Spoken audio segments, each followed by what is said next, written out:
നമസ്കാരം. പ്രതിഭയുടെ ഓൺലൈൻ ക്ലാസ്സിലേക്ക് സ്വാഗതം. കഴിഞ്ഞ ക്ലാസ്സിൽ രണ്ടാമത്തെ ചാപ്റ്ററാണ് നമ്മൾ സോഷ്യൽ സയൻസിൽ പഠിച്ചു തുടങ്ങിയത്. രണ്ടാമത്തെ ചാപ്റ്റർ സംസ്കാരങ്ങൾ എന്ന ചാപ്റ്ററാണ്, സിവിലൈസേഷനിലൂടെ.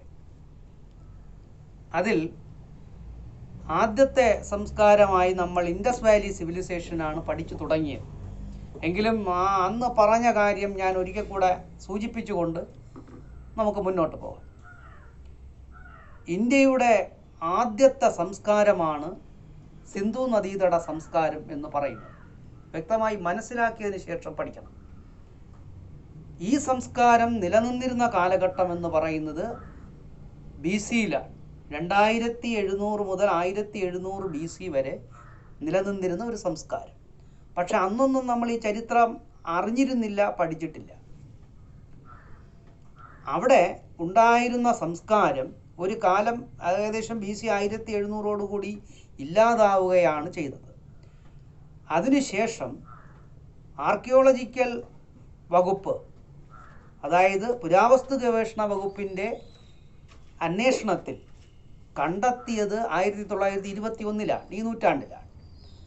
അപ്പോൾ 1921 കണ്ടെത്തിയ സംസ്കാരത്തിനെ അവലോകനം ചെയ്തതാണ് നമ്മൾ ഈ പഠിക്കുന്ന സിന്ധു നദീതട സംസ്കാരം.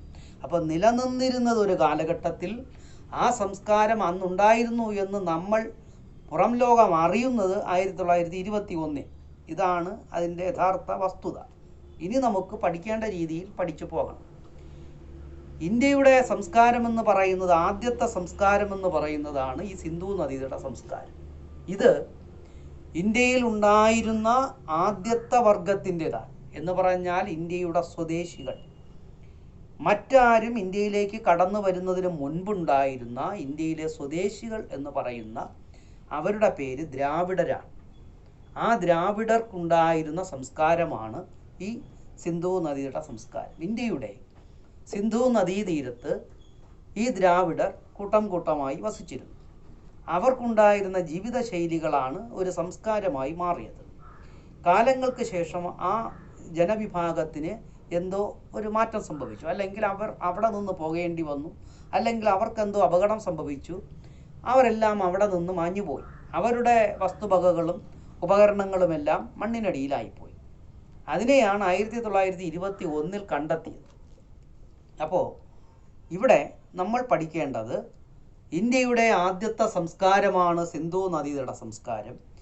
ഇതിനെ ദ്രാവിഡ സംസ്കാരം എന്ന് വിളിക്കാം. സിന്ധു നദീതട സംസ്കാരം എന്ന് പറയാൻ കാരണം അത് സിന്ധുവിൻ്റെ തീരത്ത് നിന്ന് കണ്ടെത്തിയത് കൊണ്ടാണ്. അതുമാത്രമല്ല, ഈ സംസ്കാരത്തിന് ഹാരപ്പൻ സംസ്കാരം എന്നുകൂടി പേരുണ്ട്.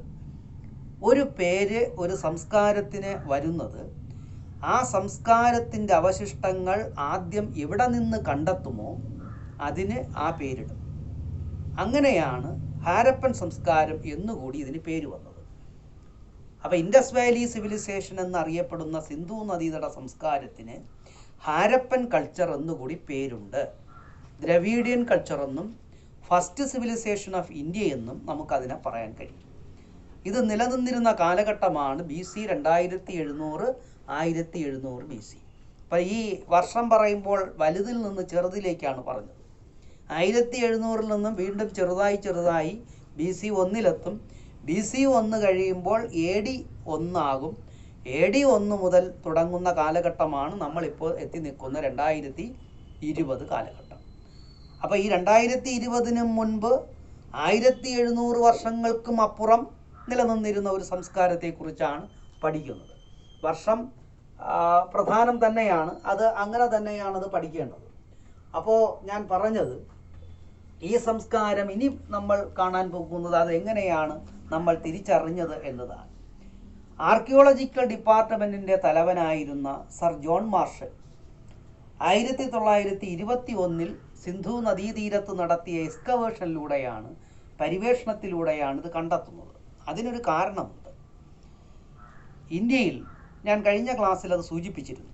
റെയിൽവേ ആരംഭിക്കുന്നതിന് തൊട്ട് മുമ്പായി ഹാരപ്പയിൽ, അതായത് പഞ്ചാബിലൂടെ ഒരു റെയിൽവേ ലൈൻ ഇടുന്നതിനായി ഒരു കരാറുകാരന് ആ ലൈൻ അവിടെ തുടങ്ങാൻ വേണ്ടി അയാൾ കൺസ്ട്രക്ഷൻ നടത്തുകയാണ്. അപ്പോൾ അയാൾക്ക് മണ്ണ് മാന്തിയപ്പോൾ അവിടെ നിന്നും കുറേ വസ്തുക്കൾ കിട്ടി.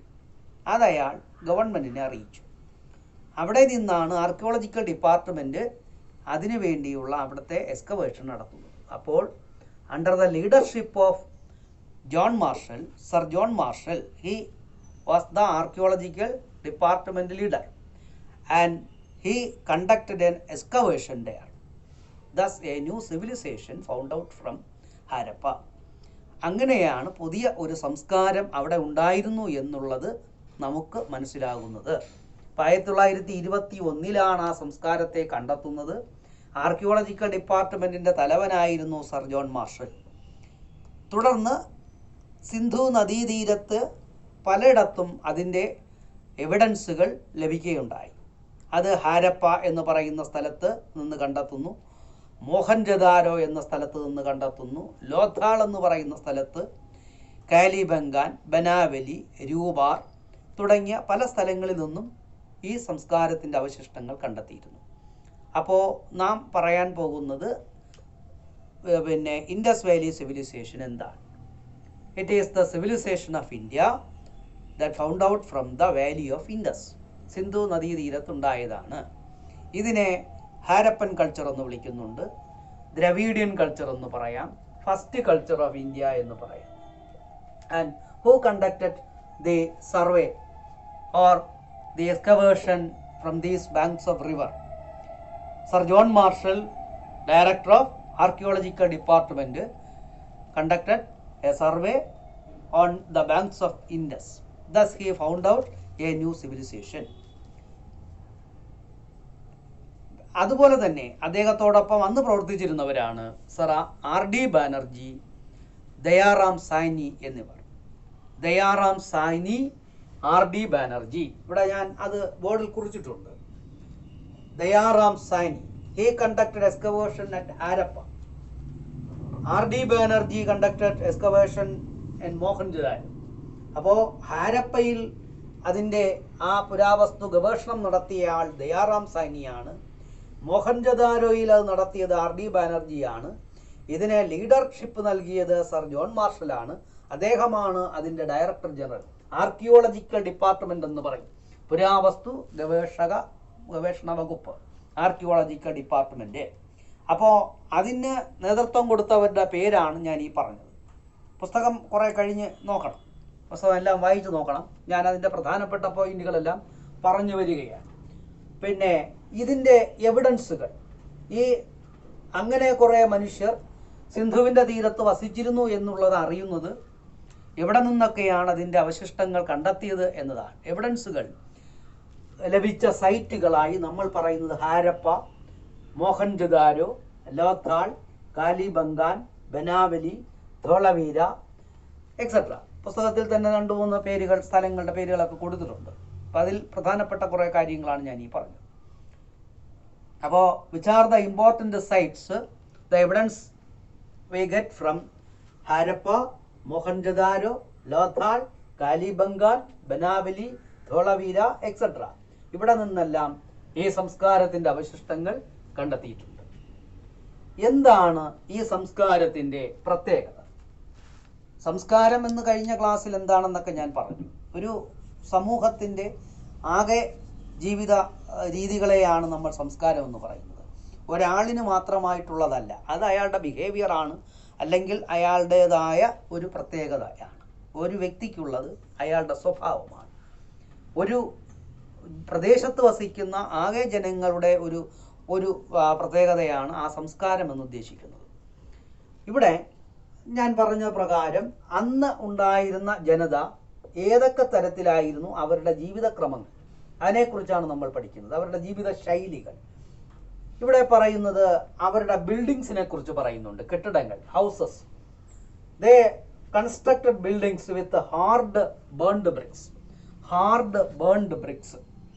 ചുടുകല്ലുകൾ കൊണ്ട് വീടുകൾ നിർമ്മിച്ചിരുന്നു എന്നാണ്. ഇപ്പോൾ പോലും ചുടുകല്ലുകൾ കൊണ്ട് വീട് വയ്ക്കുന്നത് ഒരു നല്ല രീതിയാണ്, പക്ഷേ ചിലവ് കൂടിയതാണ്. ചിലവ് കുറഞ്ഞ തരത്തിലാണ് നാം ഇന്നത്തെ കാലഘട്ടത്തിൽ പോലും വീടുകൾ വയ്ക്കുന്നത്. ചുടുകല്ലുകൾ കൊണ്ട് വീടുകൾ വയ്ക്കാൻ വയ്ക്കുന്നതാണ് നല്ലതെന്ന് ആ കാലഘട്ടത്തിലുള്ള മനുഷ്യർ മനസ്സിലാക്കിയിരുന്നു എന്നതാണ്. അപ്പം അവരുടെ ബിൽഡിങ്സിൻ്റെ പ്രത്യേകതയാണ് ഹാർഡ് ബേൺഡ് ബ്രിക്സ് കൊണ്ടാണ് അവർ നിർമ്മിച്ചിരുന്നതെന്ന് പറഞ്ഞു. അതുപോലെ തന്നെ അവരുടെ വീടുകൾ, അന്ന് തെരുവുകൾ ഉണ്ടായിരുന്നു, റോഡുകളൊക്കെ നിർമ്മിച്ചിരുന്നു. ആ റോഡുകളുടെ വശങ്ങളിലായി വീടുകൾ നിർമ്മിച്ചു. ഇന്നാണ് നമ്മുടെ ആധുനിക കാലഘട്ടത്തിലാണ് റോഡിൻ്റെ വശത്ത് വീടുകൾ വയ്ക്കാനുള്ള ഒരു മുന്നൊരുക്കം നടത്തുന്നത്. അപ്പോൾ houses were built along the streets. Every houses had rooms. അത് സിംഗിൾ റൂംസ് ഉണ്ട്, ഡബിൾ റൂംസ് ഉണ്ട്, പല മോർ ദാൻ വൺ റൂംസ്, പലതരത്തിലുള്ള എണ്ണത്തിൽ കൂടിയ മുറികൾ ഉള്ള വീടുകളൊക്കെ അങ്ങനെ ഉണ്ടായിരുന്നു. They had courtyards. മുറ്റമുണ്ടായിരുന്നു, വെൽ കിണറുണ്ടായിരുന്നു, ടോയ്ലറ്റ്സ് ഉണ്ടായിരുന്നു. ഇതൊക്കെ ആ കാലഘട്ടത്തിൻ്റെ പ്രത്യേകതകളാണ്. അപ്പോൾ നമുക്ക് ലഭിച്ച തെളിവുകളുടെ അടിസ്ഥാനത്തിൽ അതിൻ്റെ അവശിഷ്ടങ്ങളിലൂടെ കണ്ടെത്തിയ ചരിത്രമാണ് ഈ പഠിക്കുന്നത്. ആ കാലഘട്ടത്തിൽ നിർമ്മിച്ചിരുന്ന വീടുകൾക്ക് കൂടുതൽ മുറികളുണ്ടായിരുന്നു, എല്ലാ വീടുകൾക്കും മുറ്റമുണ്ട്, കിണറുണ്ടായിരുന്നു, ടോയ്ലറ്റ്സ് ഉണ്ടായിരുന്നു. ഇവയെല്ലാം അതിൻ്റെ പ്രത്യേകതകളാണ്. മാത്രമല്ല, drainage system was the important feature of Indus Valley civilization. Drainage system, waste water ഒഴുകിപ്പോകുന്ന അഴുക്ക് ജലം, മലിനജലം ഒഴുക്കിക്കളയാനുള്ള അത്തരം ചാലുകളെയാണ് ഡ്രെയിനേജ് സിസ്റ്റം എന്ന് വിളിക്കുന്നത്. അപ്പോൾ ആ ഡ്രെയിനേജ് സിസ്റ്റം ആ കാലഘട്ടത്തിൽ തന്നെ ഉണ്ടാക്കിയിരുന്നു എന്നുള്ളതാണ് ഈ സംസ്കാരത്തിൻ്റെ ഒരു പ്രത്യേകത എന്ന് പറയുന്നത്. അപ്പോൾ അവിടെ drainage system important feature of Indus Valley civilization. Waste water was let out from the houses to the main drainage. വീടുകളിലുള്ള മലിനജലത്തിനെ ഇത്തരത്തിലുള്ള സ്ട്രീറ്റുകളിലേക്ക് ചെറിയ ചാലുകളിലൂടെ അവർ അത് കൊണ്ടെത്തി കളഞ്ഞിരുന്നു. അങ്ങനെയുള്ള ഒരു ഡ്രെയിനേജ് സിസ്റ്റം ആ കാലഘട്ടത്തിൽ ഉണ്ടായിരുന്നു എന്നതാണ്. മോഹൻജദാരോ എന്ന് പറയുന്ന സ്ഥലത്ത് ഒരു ഗ്രേറ്റ് ടാങ്ക് നിർമ്മിച്ചിരുന്നു. വലിയ കുളം എന്നാണ് അതിൻ്റെ പേര്. അതിനെ ഗ്രേറ്റ് ബാത്ത് എന്നാണ് ചരിത്രത്തിൽ പറയുന്നത്. Great bath. ആ ഗ്രേറ്റ് ബാത്തിനകത്ത് പ്രത്യേകമായ ഒരു രീതിയൊക്കെ ഉണ്ട്. കുളത്തിനകത്തേക്ക് ഇറങ്ങുന്നതിന് വേണ്ടിയുള്ള സ്റ്റെപ്സും വശങ്ങളിൽ കുളിമുറികളുമൊക്കെ നിർമ്മിച്ചു വെച്ച ഒരു ആധുനിക രീതിയിലുള്ള, നമ്മുടെ ഇന്നത്തെ കാലഘട്ടത്തിൽ ആധുനിക രീതിയിലുള്ള ഒരു ബാത്ത് തന്നെയാണ്. അപ്പോൾ അത്തരത്തിലുള്ള ഒരു ഗ്രേറ്റ് ബാത്തും അന്ന് ഉണ്ടായിരുന്നു എന്നുള്ളതാണ് ഇതിൻ്റെ മറ്റൊരു പ്രത്യേകത. അപ്പോൾ അവിടെ പറയുന്നത്, ഫീച്ചേഴ്സായി പറയുന്നത്, ബിൽഡിങ്സ് നിർമ്മിച്ചിരുന്നത്, ഡ്രെയിനേജ് സിസ്റ്റത്തെക്കുറിച്ച് പറഞ്ഞു. അതുപോലെ തന്നെ ഗ്രേറ്റ് ബാത്ത് എന്ന് പറയുന്നതും ഉണ്ടായിരുന്ന ഒരു വലിയ പ്രത്യേകതയാണ്. പറയുന്ന കാര്യം ശ്രദ്ധിച്ച് കേൾക്കൂ. What are the features of Indus Valley civilisation? എന്തൊക്കെ പ്രത്യേകതകളാണ് നമുക്ക് ഈ സംസ്കാരത്തിൽ കാണാൻ കഴിയുന്നത്? അന്ന് അവർ വെച്ച വീടുകളുടെ പ്രത്യേകത. മറ്റൊന്ന് ഡ്രെയിനേജ് സിസ്റ്റം, അഴുക്കുചാൽ പദ്ധതികൾ. പിന്നെ വലിയ കുളം എന്ന അർത്ഥം വരുന്ന ഗ്രേറ്റ് ബാത്തിൻ്റെ പ്രത്യേകത. അത് കഴിയുമ്പോൾ നമുക്ക് കാണാൻ കഴിയുന്നത് ഗ്രാനറിയും അഗ്രികൾച്ചറുമാണ്.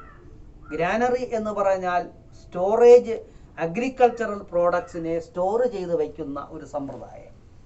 അതിനെയാണ് നമ്മൾ ഗ്രാനറീസ് എന്ന് വിളിക്കുന്നത്. കാർഷിക രംഗത്ത് അവർ വരിച്ച നേട്ടങ്ങൾ, ഇവയെല്ലാം ഇൻഡസ് വാലി കാലഘട്ടത്തിൽ തന്നെ ഉണ്ടായിരുന്നതാണ്. അപ്പോൾ സിന്ധു നദീതട സംസ്കാര കാലഘട്ടത്തിലെ ജനവിഭാഗം ഒരു നല്ല ജീവിത ശൈലികൾ ഉണ്ടായിരുന്നവരാണ് എന്ന് നമുക്ക് മനസ്സിലാക്കാൻ കഴിയും. Granary, agriculture, they had a good granary to store the agricultural products. കാർഷിക വിഭവങ്ങളെ സ്റ്റോർ ചെയ്ത് വയ്ക്കുന്നതിന് വേണ്ടിയുള്ള അറകൾ, മുറികൾ പ്രത്യേകിച്ച് അവർ കരുതിയിരുന്നു എന്നർത്ഥം. സ്റ്റോർ ചെയ്ത് വെച്ചിരുന്നു. ഇല്ലാതിരുന്ന ഏതെങ്കിലും തരത്തിൽ ആഹാര സാധനങ്ങൾ, ഭക്ഷണ സാധനങ്ങൾ കുറഞ്ഞു വരുമ്പോൾ വീണ്ടും എടുത്ത് ഉപയോഗിക്കുന്നതിന് വേണ്ടിയുള്ള സമ്പ്രദായം. അപ്പോൾ അതിന് തക്കതായിട്ടുള്ള ഒരു ചിന്ത അവരിലുണ്ടായിരുന്നു എന്നർത്ഥം. അതുപോലെ തന്നെ evidences of agriculture V get from many places. അന്ന് അക്കാലഘട്ടത്തിൽ അവർ കൃഷി ചെയ്തിരുന്നതിൻ്റെ തെളിവുകളെല്ലാം ആ കാലഘട്ടത്തിൽ ലഭിച്ചിരുന്നു എന്നാണ്. കൃഷി ചെയ്തിരുന്നതിൻ്റെ തെളിവുകൾ, വീറ്റ്, ബാർലി, റൈസ് എക്സെട്ര, പലതരത്തിലുള്ള പൾസസ്, പയറുവർഗ്ഗങ്ങൾ ഒക്കെ അവർ അന്ന് കൃഷി ചെയ്തിരുന്നു. അപ്പോൾ ഗോതമ്പും ബാർലിയും പയറുവർഗ്ഗങ്ങളും നെല്ലും ഒക്കെ ആ കാലഘട്ടത്തിലെ കൃഷി ചെയ്തിരുന്നു എന്നുള്ളതിന് തെളിവുകൾ നമുക്ക് ലഭിച്ചിട്ടുണ്ട്. അപ്പോൾ ഫീച്ചേഴ്സായി പറയുമ്പോൾ പറയുന്ന കാര്യം ശ്രദ്ധിച്ചൊന്ന് മനസ്സിലാക്കൂ. ഹൗസസ്, ബിൽഡിങ്സ്, അതിനെക്കുറിച്ച് പറയുന്നത് പ്രത്യേകതകൾ, വീടുകൾ. രണ്ടാമത് പറഞ്ഞത് അവരുടെ ഡ്രെയിനേജ് സിസ്റ്റമാണ്. ആ ഡ്രെയിനേജ് സിസ്റ്റം അഴുക്കുചാൽ പദ്ധതിയാണ്. ഗ്രേറ്റ് ബാത്ത് എന്ന് പറഞ്ഞ വലിയ കുളത്തിൻ്റെ പ്രത്യേകതകൾ നമ്മൾ പഠിച്ചു. ഗ്രാനറി, സാധനങ്ങൾ സൂക്ഷിച്ചു വയ്ക്കുന്നതിന് വേണ്ടിയുള്ള, കാർഷിക വിഭവങ്ങളെ സൂക്ഷിച്ചു വയ്ക്കുന്നതിനുള്ള പ്രത്യേക ഭക്ഷണ സാധനങ്ങൾ സൂക്ഷിക്കുന്നത്. ഭക്ഷണ സാധനം എന്ന് പറഞ്ഞാൽ കാർഷിക ഉൽപ്പന്നങ്ങളാണ്. അതുപോലെ തന്നെ കൃഷി, ഇതും അവരുടെ പ്രത്യേകതകളായി നമുക്ക് പറയാൻ കഴിയും. ഗുജറാത്തിലെ രംഗപൂർ, ലോഥാൽ എന്ന സ്ഥലങ്ങളിൽ നിന്നൊക്കെ ഇതിൻ്റെ എവിഡൻസുകൾ ലഭിച്ചിട്ടുണ്ട്. ഗുജറാത്തിലെ ലോഥാൽ നിന്നും രംഗപൂർ എന്ന് പറയുന്ന സ്ഥലത്തു നിന്നൊക്കെ ഇത്തരത്തിലുള്ള ഈ പറഞ്ഞ ഗ്രാനറികളുടെയും കാർഷിക വിഭവങ്ങൾ സൂക്ഷിച്ചിരുന്നതിൻ്റെയും തെളിവുകൾ നമുക്ക് ലഭിക്കുന്നുണ്ട് എന്നർത്ഥം. പിന്നെ ഫിഗേഴ്സ് ഓഫ് പ്ലൗസ് എന്ന് പറഞ്ഞാൽ കലപ്പകൾ ഉണ്ടാക്കിയിരുന്നു. കലപ്പകളുടെ മാതൃകകളൊക്കെ അവർ കളിമണ്ണിൽ ഉണ്ടാക്കി വെച്ചിരുന്നു എന്നതിൻ്റെ അർത്ഥം കലപ്പകളെക്കുറിച്ചുള്ള അറിവ് അവർക്കുണ്ടായിരുന്നതാണ്. അപ്പോൾ കലപ്പകളും കാർഷിക രംഗത്ത് അവർ ഉപയോഗിച്ചിരുന്നു. And they constructed many canals four irrigation, ജലസേചന സൗകര്യങ്ങൾക്കായി കനാലുകൾ നിർമ്മിച്ചിരുന്നു. ഇവയെല്ലാം അക്കമിട്ട് പഠിക്കണം. പിന്നെ പുസ്തകം വായിച്ചു നോക്കുമ്പോൾ ഓരോ വരികളിൽ കാണുന്ന ഈ വാക്കുകളെ മാത്രം അണ്ടർലൈൻ ചെയ്യുക. അങ്ങനെ അതിനെ എല്ലാം അക്കമിട്ട് പഠിച്ചാൽ ഇതൊക്കെ നിങ്ങൾക്ക് ഓർമ്മിച്ചെഴുതാൻ പറ്റും. ഇപ്പം കാർഷിക രംഗത്ത് എന്തൊക്കെ മാറ്റങ്ങളാണ് അവർ വരുത്തിയിരുന്നത്? Canals were built for irrigation, ജലസേചന സൗകര്യങ്ങൾക്കായി കനാലുകൾ നിർമ്മിച്ചിരുന്നു. ആൻഡ് ആൾസോ ആനിമൽ ഹസ്ബൻഡറി, മൃഗസംരക്ഷണം. ഇന്നത്തെ പോലെ തന്നെ മൃഗങ്ങളെ സംരക്ഷിച്ച് വളർത്തിയിരുന്ന ഒരു ജനവിഭാഗമായിരുന്നു സിന്ധു നദീതട നിവാസികൾ. കാളയും പോത്തിനെയും ആടിനെയും പശുവിനെയും ഒക്കെ അവർ സംരക്ഷിച്ച് വളർത്തിയിരുന്നതായി പറയുന്നുണ്ട്. അപ്പോൾ animal husbandry, they reared animals for their livelihood, അവരുടെ ജീവിതക്രമങ്ങൾക്ക് വേണ്ടി തന്നെയായിരുന്നു അതിനെ വളർത്തിയിരുന്നു എന്നർത്ഥം. അപ്പോൾ ഇത്തരത്തിലുള്ള സംവിധാനങ്ങൾ തെളിയിക്കുന്നത് ഒരു നല്ല ഭരണ സംവിധാനം കൂടി ഒരുപക്ഷെ ആ കാലഘട്ടത്തിൽ ഉണ്ടായിരുന്നിരിക്കാമെന്നതാണ്. അതായത് ഗ്രാനറി പറഞ്ഞു, അഗ്രികൾച്ചറിന് വേണ്ടിയുള്ള സംവിധാനങ്ങൾ ചെയ്യുന്നത്, ഇവയെല്ലാം ഒരു ഗുഡ് അഡ്മിനിസ്ട്രേറ്റീവ് സിസ്റ്റം ആ കാലഘട്ടത്തിൽ ഉണ്ടായിരുന്നു എന്നുള്ളത് ചരിത്രത്തിന് ഒരു സംശയമാണ്. അങ്ങനെ ഉണ്ടായിരുന്നിരിക്കാം. ഇതൊക്കെ കണ്ടെത്തുന്നുണ്ട്. ഇതൊരു എസ്സേ രൂപത്തിലാണ് നമ്മൾ പഠിക്കുന്നത്. ഇതിൻ്റെ ബാക്കി ഭാഗവും കൂടിയുണ്ട്, അത് നമുക്ക് അടുത്ത ക്ലാസ്സിൽ പഠിക്കാം. ഇവിടെ അഡ്മിനിസ്ട്രേറ്റീവ് സിസ്റ്റം വരെയുള്ള കാര്യം പുസ്തകത്തിലൊന്ന് നോക്കി മനസ്സിലാക്കുക. ഇതിൽ പ്രധാനപ്പെട്ട ചില ചോദ്യങ്ങളായി എനിക്ക് പറയാനുള്ളത്, ഇൻഡസ് വാലി സിവിലൈസേഷൻ അങ്ങനെ പേര് വരാൻ കാരണമെന്ത്? അതിന് ഹാരപ്പൻ സിവിലൈസേഷൻ എന്ന പേര് എങ്ങനെയാണ് വന്നത്? എവിടെയെല്ലാമാണ് ഈ സംസ്കാരത്തിൻ്റെ അവശിഷ്ടങ്ങൾ കണ്ടെത്തിയത്? എന്തെല്ലാം സവിശേഷതകളാണ് ഈ സംസ്കാരത്തിന് ഉള്ളത്? What are the features? ഇത്രയുമാണ് നിങ്ങൾ കണ്ടെത്തി മനസ്സിലാക്കേണ്ടത്. ബാക്കി നമുക്ക് അടുത്ത ക്ലാസ്സിൽ കാണാം. നമസ്കാരം.